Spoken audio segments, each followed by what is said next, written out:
आज मैं फिर से एक नए टॉपिक के साथ आपके बीच हूँ। ये टॉपिक हमारा टेंस का ही एक हिस्सा है जो काफ़ी महत्वपूर्ण है। मैंने पिछले वीडियो में टेंस का जिक्र किया था और टेंस के बारे में डिटेल बताने का प्रयास किया था। केवल एक वीडियो हाफ एन आवर के वीडियो में मैंने आधे घंटे के वीडियो में बहुत कुछ कहने का प्रयास किया, लेकिन फिर भी मैंने आपको कहा था उस वीडियो के अंतर्गत कि टेंस में यदि कोई चीज़ है जो आमूल परिवर्तन ला सकता हो और जिसकी जानकारी नहीं होने की वजह से इससे जो बनने वाले कई प्रकार के बड़े बड़े सेंटेंसेज होते हैं या जो मॉडर्न सेंटेंसेज होते हैं उसके यूज से आप प्रभावित होंगे। तो इसलिए गाइस, टेंस की जानकारी ठीक है, बट टेंस की जानकारी के साथ साथ उससे उत्पन्न होने वाले जो सेंटेंसेज होते हैं उसकी भी अपनी अहमियत होती है। यदि इन सेंटेंसेज को आप समय के साथ नहीं जानेंगे और इसका यूज करने का तरीका नहीं जानेंगे तो फिर दिक्कतें आएगी। यूजुअली आप एक जगह पर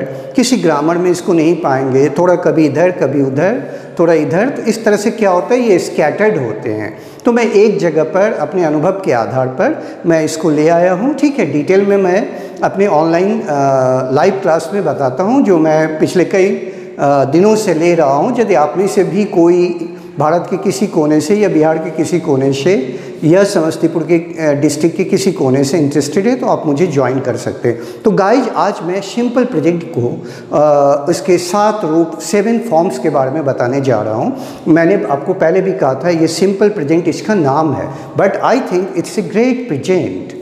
It's got diverse kinds of usage when you talk about the formation of the sentences. हाँ, ये सिंपल प्रेजेंट नहीं है, इनफैक्ट ग्रेट प्रेजेंट है। इसके कई यूजेज होते हैं, इसके डिफरेंट यूजेज होते हैं। तो गाइज, आपको हर एक यूज को बेहतर ढंग से जानना होगा, समझना होगा।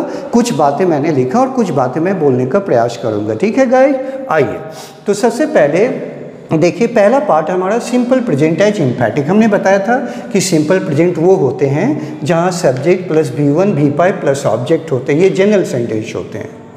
यदि सिंपल प्रेजेंट को एम्फैटिक बनाना हो तो subject plus do does V1 plus object का प्रयोग होता है और ये एम्फैटिक बन जाते हैं, जिसका अर्थ होता है जोरदार। ऐसे सेंटेंस डू डज यदि पॉजिटिव सेंटेंस में आते हैं, स्टेटमेंट में आते हैं, तो ये फिर ये जो होते हैं एम्फैटिक सेंटेंस होते हैं, जिसको जोरदार कहते हैं। जैसे मैंने देखिए हिंदी में 1-2 एग्जांपल्स लिखे हैं। हम लोग क्रिकेट खेलते हैं, वी प्ले क्रिकेट। हम लोग क्रिकेट खेलते तो हैं, वी डू प्ले क्रिकेट। ये देखिए डू लगा, आपको पता है ही सी इट या कोई एक सिंगुलर काउंटेबल नाउन जैसे विकास, नीतू, प्रिया, नेहा, गीता, मिता, ये सब के साथ हम लोग डज का प्रयोग करते हैं। I, we, you, they, boys, students, girls, children, इन सब के साथ हम लोग डू का प्रयोग करते हैं। तो जब सेंटेंस में जोड़ देना हो तो ये हेल्पिंग वर्ब्स प्रकट हो जाते हैं। जैसे हम लोग क्रिकेट खेलते हैं, वी प्ले क्रिकेट। हम लोग क्रिकेट खेलते तो हैं, वी डू प्ले क्रिकेट।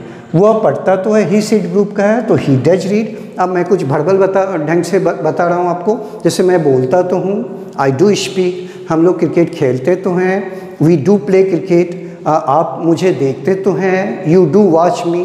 ठीक है, वे लोग हमें सुनते तो हैं, they do listen to me या दे लिसन टू अस। ठीक है, उसके बाद वह पटना जाता तो है, he does go to Patna. ठीक है, उसके बाद वह क्रिकेट खेलती तो है, सी डज प्ले क्रिकेट। उसके बाद है बिकॉज सर पढ़ाते तो हैं, बिकॉज सर डज टीच। ठीक है, उसके बाद हमारे विद्यार्थीगण शिक्षक को सुनते तो हैं, our student do hear their teacher. तो इस तरह से जो गाय, जब हम डू डज को सब्जेक्ट के तुरंत बाद लाएंगे तो ये एम्फैटिक बन जाते हैं। इससे सेंटेंस पर एक दबाव, एक प्रेशर का बोध होता है। अब आइए number 2, simple present as future. ये सेंटेंस बहुत सारे स्टूडेंट्स को तंग करके रख देता है कि मॉडर्न इंग्लिश में आजकल ये धड़ल्ले से यूज होते हैं, अखबारों में भी, बोलचाल की भाषा में भी हम लोग सिंपल प्रेजेंट को फ्यूचर के रूप में ट्रीट करते हैं। कंडीशन क्या है?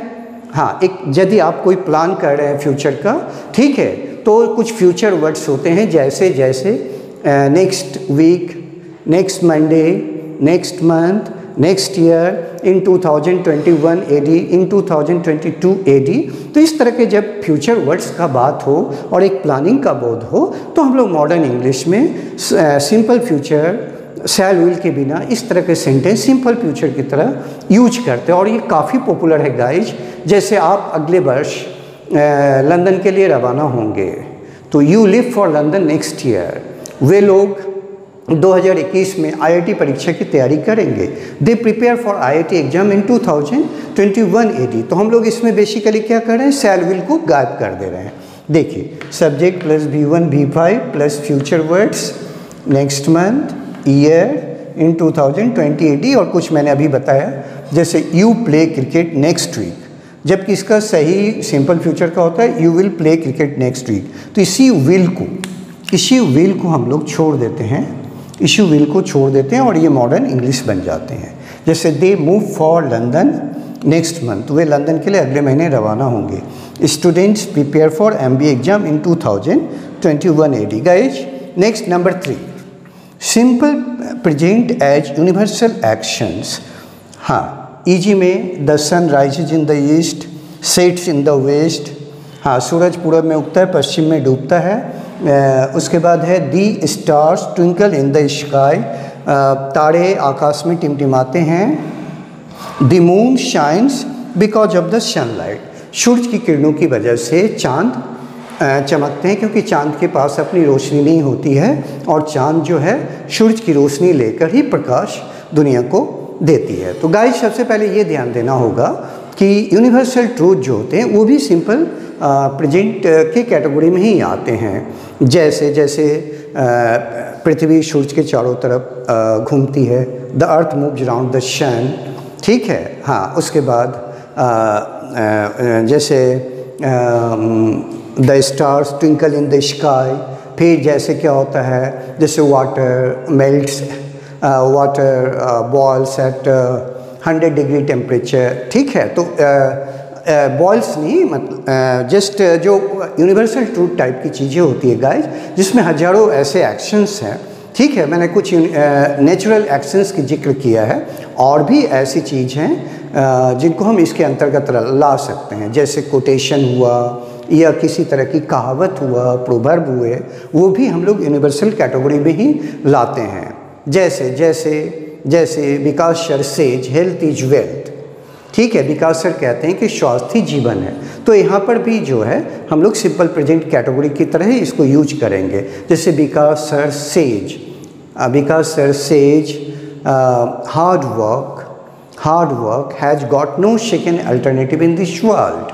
विकास सर कहते हैं कि कर्म का दूसरा विकल्प इस दुनिया में मुश्किल है।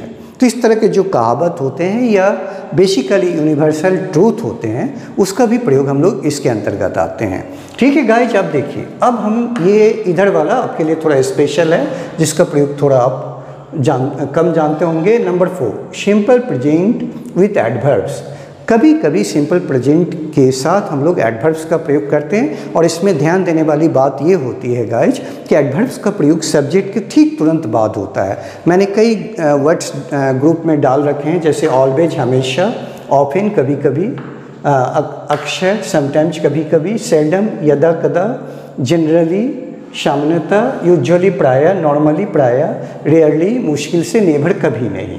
जैसे एग्जाम्पल में देखिए, we always learn new things, हम लोग हमेशा नई चीज़ों को सीखते हैं।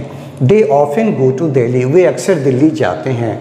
You rarely watch old movies, आप शायद ही पुरानी मूवीज को देखते हैं। तो गाइज, ये ध्यान देना होगा कि इस तरह के जो सेंटेंस होते हैं जिसमें एडवर्ब ऑफ फ्रीक्वेंसी कहते हैं, ऑलवेज, ऑफन, समटाइम्स, नेवर, तो इन सब शब्दों का प्रयोग हम लोग सब्जेक्ट के ठीक तुरंत बात करते हैं।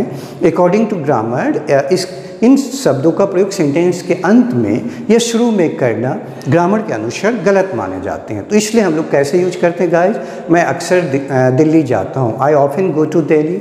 हम लोग कभी कभी पुरानी फिल्मों को देखते हैं। We sometimes watch old movies, आप अक्सर गरीबों की मदद करते हैं। You often help the poor, मैं रेयरली नए उपन्यास को पढ़ता हूँ। I rarely read the new novels, ठीक है। You rarely go to Kerala.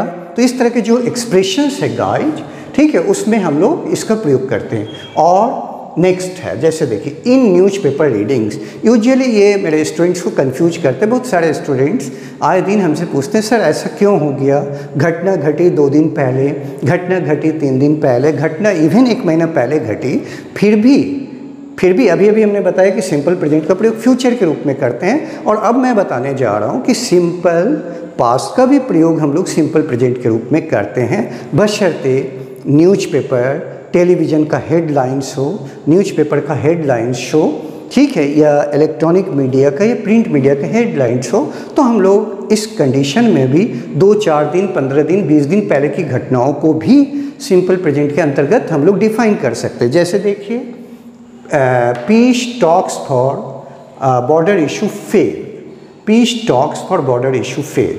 हाँ, जो बॉर्डर मामले पे जो पीस की बातें चल रही थी वो फेल कर गई है। इंडिया डिफीट, इंडिया को प्लूरल मान दिया जाता है खेल की दुनिया में। इंडिया डिफीट पाकिस्तान इन ए मैच, भारत ने पाकिस्तान को शिकस्त दी एक मैच में। विराट कोहली हिट्स इस सेंचुरी, विराट कोहली कुछ दिन पहले सेंचुरी लगाए होंगे, लेकिन हम लोग इस तरह से हेडलाइन बनाते हैं, विराट कोहली हिट्स इस सेंचुरी। यदि 5 घंटे पहले भी सेंचुरी हिट किए तो भी हम इसकी चर्चा करते हैं। या इंडिया डिफीट पाकिस्तान इन ए मैच, 10 घंटा पहले भी डिफीट दिया गया है, बट हेडलाइन इस तरह से आते हैं, तो इसलिए इसको आप गलत नहीं मानेंगे। It is acceptable, it is well acceptable, and it is used by the modern students in modern English, and so you may also use this kind of the expressions when you read the newspaper or you listen to the English news or you try to do something in a unique way. Guys, next number 6, ये सबसे ज़्यादा confuse करने वाले एक group of words हैं, इसको जाना होगा। Some verbs in simple present, कुछ ऐसे वर्ड्स हैं जैसे नो जानना, अंडरस्टैंड समझना, बिलीव विश्वास करना, बिलोंग टू के अधिकार में होना, रिमेंबर याद करना, सीम मालूम पड़ना, प्रीफर पसंद करना, मीन तात्पर्य रखना, प्रीफर पसंद करना, लव प्यार करना, हेट नफरत करना, मैटर के अनुरूप होना, डिजर्व के जैसा होना, एग्जिस्ट के लाइक होना, डिपेंड ऑन निर्भर करना, कंटेन रखना, कंसिस्ट ऑन निर्माण होना। तो गाइज इस सारे वर्ड्स की खूबी ये है कि ये सारे वर्ड्स सिंपल प्रेजेंट में ही एक्सेप्टेबल होते हैं। यदि आप इसका प्रयोग प्रेजेंट कंटिन्यूअस में करेंगे तो फिर दिक्कतें आएगी। और कभी कभी होता है, मैं जब न्यूज़ सुनता हूँ तो मैंने कभी कभी कुछ विद्वानों को भी, ठीक है, इस तरह का प्रयोग करते हुए देखा, जबकि ग्रामर कहते हैं, ठीक है, कि आई होप सही होगा, आई एम होपिंग नहीं, I love all of you सही होगा, I am loving all of you ये गलत होगा, दे हेट अस सही होगा, दे आर हेटिंग अस ये गलत माना जाएगा। तो गाइज ये जितने सारे वर्ड्स हैं, जैसे मैं आपको जानता हूँ, I know you, I am knowing you ये गलत है, मैं आपको समझता हूँ, आई अंडरस्टैंड यू ये सही है, आई एम अंडरस्टैंडिंग यू ये गलत है। तो गाइज इस तरह के वर्ड्स में और भी कुछ वर्ड्स हैं जैसे प्रिवेंट, स्टॉप, डिबार, डिटर, ठीक है, तो एज्यूम, ठीक है, उसके बाद एक्सपेक्ट, होप, ये जितने सारे वर्ड्स हैं इसके बाद हम लोग प्रेजेंट कंटिन्यूअस के रूप में इसका प्रयोग नहीं करेंगे। हमेशा इसका प्रयोग हम लोग सिंपल प्रेजेंट में ही सही मानेंगे। जबकि मैंने अभी आपको बताया कि मैंने कुछ विद्वानों को भी देखा है कि वो आई एम होपिंग का प्रयोग करते हैं, जबकि ग्रामर कहता है आई होप होना चाहिए। मैंने एक बार बहुत बड़े विद्वान अमर्त्य सेन जो इकोनॉमिक्स थे, हाँ, उन्हें भी मैंने सुना था, तो मुझे लगा कि नहीं, चलो मॉडर्न इंग्लिश में ये सब बातें थोड़ा थोड़ा हम लोग इग्नोर करते हैं, बट जब आप कॉमन रीडर्स की दुनिया में हो, कुछ इन बातों को कर रहे हैं, तो फिर आप इन चीज़ों का पालन कीजिएगा। ठीक है गाइज, तो मैं फिर इसका नेक्स्ट पार्ट अब आपको 7 बताने जा रहे हैं। Subject plus like, want plus TO2 plus V1 plus objective. हाँ, इसमें लाइक और वांट का भी प्रयोग हम लोग, लाइक का प्रयोग पसंद करना और वांट का प्रयोग चाहना के अर्थ में करते हैं। ये भी काफ़ी लोकप्रिय है जो इसके सिंपल प्रेजेंट के अंतर्गत आते हैं। जैसे मैं उपन्यास पढ़ना पसंद करता हूँ, I like to read novels, I like to read novels. हाँ, नेक्स्ट गाइज, हम लोग नई फिल्म देखना पसंद करते हैं, we like to watch new films. We like to watch new films. Okay guys? हाँ, you like to read an Oxford Dictionary. Oxford Dictionary. You like to read an Oxford Dictionary. Okay guys, फिर हम लोग इसी तरह want का प्रयोग करेंगे. They want to play cricket. They want to play cricket. They want to play cricket. हाँ, उसके बाद we want to learn English. We want to learn English. We want to learn English. Okay guys, तो like या want का प्रयोग हम लोग इस कंडीशन में करते. लाइक मतलब पसंद करना, वांट मतलब चाहना. दोनों सिंपल प्रेजेंट में काफ़ी यूज करते. फिर इसमें आई एम लाइकिंग या आई एम वांटिंग ये भी गलत माने जाएंगे. जैसे I like to read novels, I like to go to Mumbai, I like to help you, we want to progress in our life, we want to do something for our country because we love our country. तो इस तरह use करेंगे. Guys, अब हम आपको इसका एक combined use बताने जा रहे हैं जिसमें यूजुअल स्टूडेंट्स बहुत गलतियां करते हैं. जब दो सेंटेंस ऐसा प्रतीत हो कि वो सिंपल फ्यूचर में हो दोनों पार्ट, लेकिन वो if, when, as long as, till, until वगैरह से जुड़े हो, तो एक पार्ट जो पार्ट इन सारे शब्दों से स्टार्ट होते हैं या सेंटेंस के बीच में जहाँ भी हो तो वो सिंपल प्रेजेंट होते हैं, और सेकंड पार्ट जो होते हैं वो सिंपल फ्यूचर जैसे हो जाते हैं. ये सिंथेसिस के रूल होते हैं कि एक पार्ट हिंदी में दो फ्यूचर हो सकते हैं, बट अंग्रेजी में जब भी कनेक्ट होंगे तो एक पार्ट सिंपल फ्यूचर होगा, सिंपल प्रेजेंट, दूसरा part simple future. But condition ये है if, when, as long as for as soon as, until, till, whatever, whenever, however, whenever, ये शब्द वर्ड्स होना चाहिए. जैसे मैं कुछ वर्ड्स लेकर आपको बता रहा हूँ. नंबर 8 में देखिए स्ट्रक्चर इस तरह में क्या होगा. इफ, वेन, हाँ, उसके बाद एज, लॉन्ग एज, हाँ, जब तक होता है इसका अर्थ यदि, जब, या एज फॉर एज, या अनलेस, या अनटिल, या टील, TILL टील. गाइज, ये इन शब्दों के साथ हम लोग क्या करते हैं, ETC में लिख दिया, सब्जेक्ट या V1 या V5 होगा, प्लस ऑब्जेक्ट हो जाएंगे, और सेकेंड पार्ट हमारा, हाँ, यही पार्ट जो होगा ये फ्यूचर की तरह ट्रीट होगा. कभी कभी इसमें हम लोग कैन का भी प्रयोग करते हैं, V1 प्लस ऑब्जेक्ट. इसका रिवर्स भी होता है. जैसे देखिए एग्जाम्पल, हाँ, if I work hard, if I work hard, if I work hard, I shall progress. I shall progress. हाँ, ये हो गया गाइज. या इसका उल्टा भी लिख सकते हैं, जैसे I shall progress, मैं तरक्की करूँगा, I shall progress. हाँ, if I work hard, यदि मैं मेहनत करूँगा तो मैं तरक्की करूँगा. हाँ, इसी तरह है when we go to Delhi, जब हम लोग दिल्ली जाएंगे. हाँ, we shall see the historical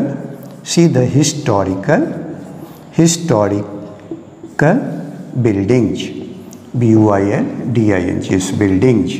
हाँ, इसका रिवर्स भी हो सकता है. जब हम दिल्ली जाएंगे हम लोग ऐतिहासिक स्थानों को या ऐतिहासिक उस प्लेसेज को देखेंगे. अब देखिए, जैसे अनलेस और अनटिल ये नेगेटिव वर्ड होते हैं, इसलिए इसके साथ नॉट का प्रयोग नहीं होता है. जब तक हम लोग मेहनत नहीं करेंगे, अनलेस वी वर्क हार्ड, जब तक हम लोग मेहनत नहीं करेंगे हम लोग तरक्की नहीं करेंगे. We shall not progress.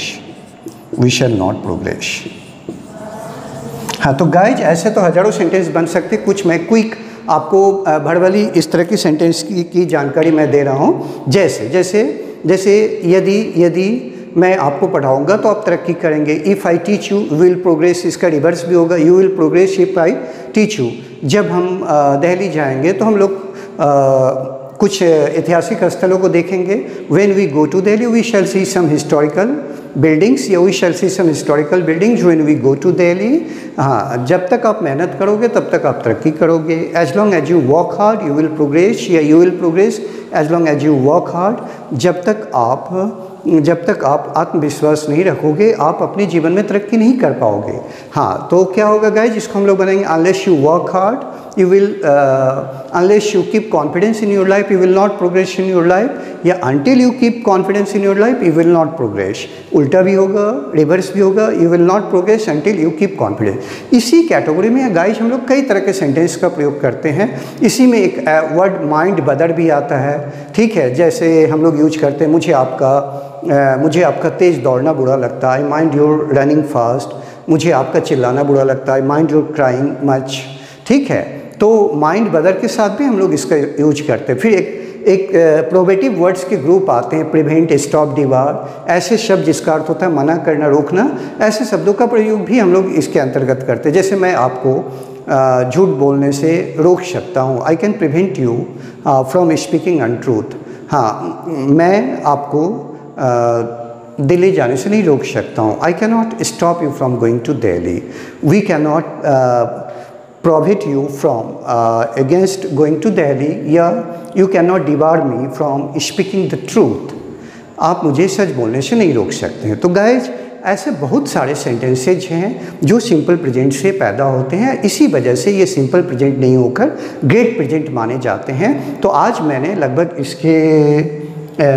8 usage मैंने बताया, जबकि 2 यूजेज मैंने वर्बली बता दिए, जैसे माइंड, उसके बाद बदर, डिवार, डिटर, ये मेरा 10वां यूज था। और भी छोटे छोटे यूज है, एक्सप्रेशंस, जो फिर मैं कभी दूसरे वीडियो में लाने का प्रयास करूंगा। तो गाइज आप यदि और डिटेल्स में जानकारी चाहते हैं तो मैं लाइव क्लास में, ठीक है, आपको पढ़ाता हूँ, ठीक है। यदि आप भी इंटरेस्टेड हो तो आप मुझे ज्वाइन करके मेरे 25 सालों के तजुर्बा की गहराई तक पहुंच सकते हैं। और निश्चित रूप से अंग्रेजी एक जो ग्लोबल लैंग्वेज है, इंटरनेशनल लैंग्वेज है, उसको सीख कर अपने जीवन को बेहतर कर सकते हो। Okay guys, don't forget to give your like, comments and even useful suggestions if you feel like that. Okay, it would give me pleasure and I would always come with one new video, productive video for all of you. Okay guys, till then, bye bye, take care.